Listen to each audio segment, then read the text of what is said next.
Bonjour les amis, j'espère que vous allez bien. Dans cette série, nous étudions la conjugaison. Et dans cette vidéo, nous allons étudier les verbes du deuxième groupe au plus que parfait. Si vous n'avez toujours pas révisé les leçons précédentes, je vous invite vivement à le faire. Cette vidéo sera divisée en 3 petites parties. Dans la première partie, nous allons apprendre comment conjuguer les verbes du deuxième groupe au plus que parfait. Dans la deuxième partie, nous allons jeter un coup d'œil sur les valeurs du plus que parfait. Et finalement, dans la troisième partie, nous aurons quelques petits exercices. Eh bien, c'est parti! La première question à se poser est la suivante. Qu'est-ce que ça veut dire les verbes du deuxième groupe? Eh bien, les verbes du deuxième groupe sont tout simplement les verbes qui se terminent par IR. Et ce sont des verbes réguliers, c'est-à-dire ils suivent la même règle. Et voici quelques exemples. Nous avons le verbe choisir. Il se termine effectivement par IR. Nous avons le verbe finir. Nous avons aussi le verbe remplir, le verbe applaudir, le verbe rougir, le verbe réfléchir, etc. Maintenant, je vais vous demander un peu plus de concentration parce que c'est là où on entre dans le vif du sujet. Comment conjuguer un verbe du deuxième groupe au plus que parfait? Il faut savoir tout d'abord que le plus que parfait est un temps composé. C'est-à-dire, il se divise en 2 parties. La première partie, c'est l'auxiliaire. Et la deuxième partie, c'est le participe passé. Focalisons-nous sur la première partie, à savoir l'auxiliaire. Eh bien, pour ce qui est des auxiliaires, il y en a 2. L'auxiliaire être et l'auxiliaire avoir, qui ne sont finalement autres que le verbe être ou bien le verbe avoir conjugué à l'imparfait. Vous l'avez donc deviné, pour conjuguer un verbe de deuxième groupe au plus que parfait, il faut conjuguer l'auxiliaire être ou bien l'auxiliaire avoir à l'imparfait. Et voici comment on fait. On va commencer par l'auxiliaire être. Comme on l'a déjà étudié dans la leçon des verbes de troisième groupe à l'imparfait, pour conjuguer l'auxiliaire être à l'imparfait, on va tout simplement le diviser encore une fois en 2 parties. Nous avons le radical qui est être et les terminaisons de l'imparfait. Je lis et vous répétez après moi. J'étais, tu étais, il était, nous étions, vous étiez, ils étaient. C'est très bien. Maintenant, passons à l'auxiliaire avoir. Encore une fois, c'est le verbe avoir conjugué à l'imparfait. Et pour le faire, nous allons tout simplement le séparer en 2 parties. La première partie, c'est le radical qui est have et finalement les terminaisons que vous connaissez de l'imparfait. Ce qui donne, je lis et vous répétez après moi, j'avais, tu avais, il avait, nous avions, vous aviez, ils avaient. Magnifique. Je vous conseille d'apprendre par cœur les auxiliaires être et avoir parce qu'ils vont vous suivre tout au long du processus de la conjugaison. Maintenant, vous allez certainement me poser la question suivante. Comment savoir si on va conjuguer le verbe avec l'auxiliaire être ou bien l'auxiliaire avoir? La réponse est si simple. En effet, il y a une liste de verbes qui se conjuguent avec l'auxiliaire être et tout le reste se conjugue avec l'auxiliaire avoir. Et voici la liste. Nous allons procéder par antonyme pour que l'apprentissage de cette liste soit assez facile. Eh bien, nous avons le verbe aller et son antonyme, le verbe venir, avec ses préfixes revenir et devenir. Nous avons aussi le verbe sortir, avec son antonyme entrer. Nous avons le verbe monter et son contraire descendre. le verbe partir et son contraire arriver. Nous avons aussi le verbe naître avec son contraire mourir et aussi le synonyme de mourir qui est décéder. Et nous avons finalement le verbe tomber, retourner, rester et passer. Vous l'avez compris maintenant, tous les verbes qui figurent dans cette liste se conjuguent avec l'auxiliaire être et tous les autres verbes qui ne font pas partie de cette liste se conjuguent effectivement avec l'auxiliaire avoir. Attention, notez que tous les verbes pronominaux se conjuguent aussi avec l'auxiliaire être. Les verbes pronominaux, ce sont tout simplement les verbes qui commencent par se. Par exemple, le verbe se définir, le verbe s'embellir, s'affaiblir, se convertir, etc. Maintenant que nous avons appris tous les détails de la première partie, c'est-à-dire l'auxiliaire, nous allons maintenant nous focaliser sur la deuxième partie, celle du participe passé. Eh bien, pour former le participe passé d'un verbe du deuxième groupe, c'est tout simple. Il suffit d'effacer le R. Par exemple, pour le verbe agir, on va tout simplement lui enlever le R et ça donne agit. Donc, le participe passé du verbe agir, c'est agit. La même règle, on va l'appliquer sur le verbe divertir. On efface R et ça donne diverti. Le verbe élargir, élargi. Franchir, franchi, etc. Vous appliquez donc cette même règle sur tous les autres verbes du deuxième groupe. Passons à l'application maintenant. Essayons de conjuguer le verbe grandir au plus que parfait.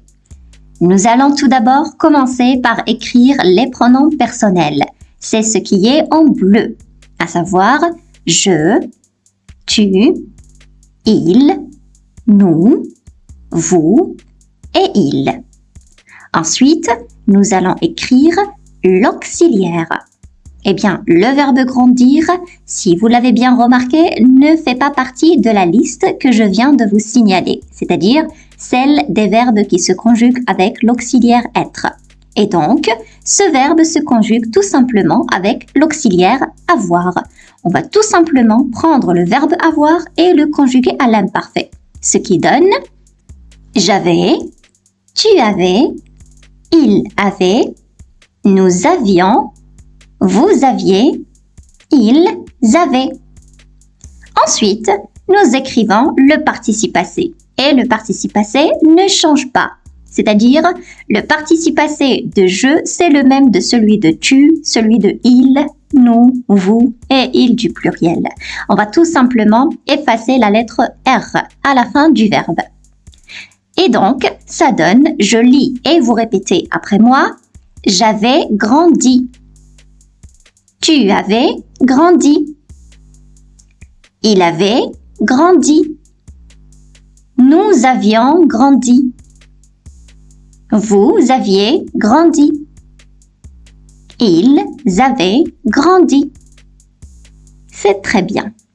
Je vous présente un deuxième exemple pour être sûr que vous ayez bien appris comment conjuguer les verbes du deuxième groupe au plus que parfait. Il s'agit du verbe frémir. Eh bien, comme tout à l'heure, nous allons commencer par écrire les pronoms personnels. C'est ce qui est en bleu.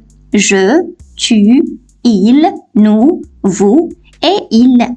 Ensuite, nous écrivons l'auxiliaire et encore une fois, le verbe frémir ne fait pas partie de la liste des verbes qui se conjuguent avec l'auxiliaire être et donc, il va être conjugué avec l'auxiliaire avoir, ce qui donne j'avais, tu avais, il avait, nous avions, vous aviez, ils avaient.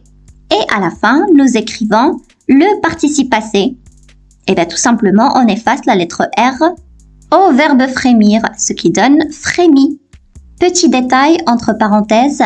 Alors en effet, pour le je, on a effacé E parce que si on gardait je avais, ça allait devenir un petit peu lourd au niveau de la prononciation. puisqu'il y aurait deux voyelles je qui se terminent avec e et ave qui commence par a. Et une règle dans la langue française nous dit qu'il ne faut pas garder deux voyelles l'une après l'autre. Et donc, on efface la première et on la remplace par une apostrophe, ce qui donne j'avais. Maintenant, voici le résultat, je vais le lire et vous répétez après moi. J'avais frémi. Tu avais frémi. Il avait frémi. Nous avions frémi. Vous aviez frémi. Ils avaient frémi. C'est très bien. Je vous expose maintenant quelques phrases en guise d'exemple, là où on peut trouver des verbes de deuxième groupe conjugués au plus que parfait. Je lis et vous répétez après moi. Elle avait fini ses devoirs avant que je ne rentre à la maison. Nous avions choisi notre destination de vacances avant de partir en voyage. Tu avais réussi à convaincre tes parents de te laisser sortir tard. Eh bien, maintenant, on va passer à la deuxième partie de cette vidéo. Dans cette partie, nous allons comprendre quand est-ce qu'on utilise le plus que parfait. Autrement dit, les valeurs du plus que parfait. Voici la première valeur. Je vous lis l'exemple et après je vous explique cette valeur. Ils avaient grandi dans ce petit village pittoresque avant de déménager en ville. Si vous pouvez le remarquer, c'est une phrase composée là où il y a deux verbes, ou plutôt deux actions. Vous avez l'action de grandir et vous avez l'action de déménager. Les deux actions se sont passées dans le passé. Mais quelle est l'action qui se passe la première? Est-ce le fait de grandir ou bien le fait de déménager? Et c'est là où le plus que parfait joue un rôle crucial. Donc, la première valeur du plus que parfait, c'est tout simplement de montrer qu'une action est antérieure à une autre action dans le passé. Ils avaient grandi tout d'abord dans ce village et ensuite ils ont décidé de déménager. Nous avons deux actions dans le passé, l'une passe avant l'autre. Alors, l'action qui se passe la première dans le temps, c'est celle qu'on va mettre au plus que parfait, puisque le fait de grandir se passe avant le fait de déménager. Donc, c'est le verbe grandir qu'on va conjuguer au plus que parfait. Ils avaient grandi. Ensuite, ils ont déménagé. Quand est-ce qu'alors on utilise le plus que parfait? Eh bien, tout simplement quand on a deux actions dans le passé, dont l'une précède l'autre. Celle qui précède l'autre, c'est celle qu'on met au plus que parfait. Passons à la deuxième valeur du plus que parfait. Je lis l'exemple tout d'abord et je vous explique juste après. Si j'avais fini mon travail à l'heure, j'aurais eu du temps libre pour moi. Nous sommes toujours dans le passé, puisque le plus que parfait est un temps du passé. Et là, nous avons une hypothèse qui n'a pas été réalisée dans le passé. Si j'avais fini mon travail à l'heure, montre bien que je n'ai pas effectivement fini mon travail à l'heure. Mais si je l'avais fait, j'aurais eu du temps libre pour moi, ce qui n'est pas le cas maintenant. Donc, l'hypothèse n'a pas été réalisée dans le passé. Alors, pour récapituler, on utilise le plus que parfait pour parler d'une hypothèse qui n'a pas été réalisée dans le passé. Je n'ai pas fini mon travail et donc je n'ai pas de temps libre pour moi. Les amis, j'espère que mes explications ont été plus ou moins claires pour vous.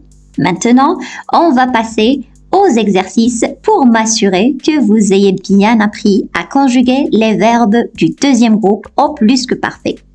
Conjuguez-moi le verbe interagir au plus que parfait avec je.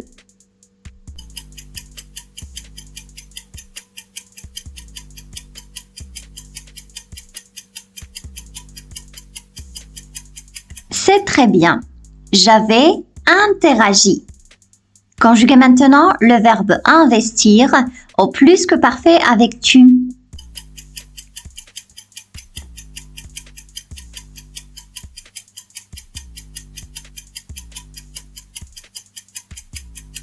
Exactement. Tu avais investi. C'est très bien. Allez, conjuguez-moi maintenant le verbe mûrir au plus que parfait avec il.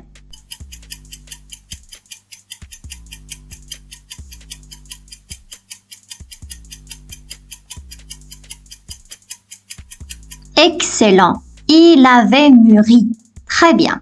Conjuguez le verbe obéir au plus que parfait avec nous.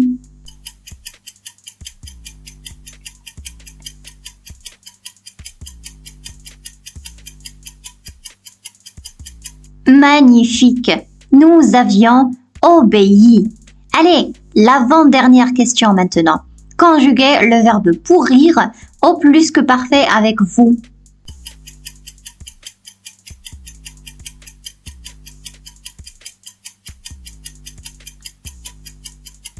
C'est parfait. Vous aviez pourri. La dernière question. Conjuguez le verbe rajeunir au plus que parfait avec il du pluriel.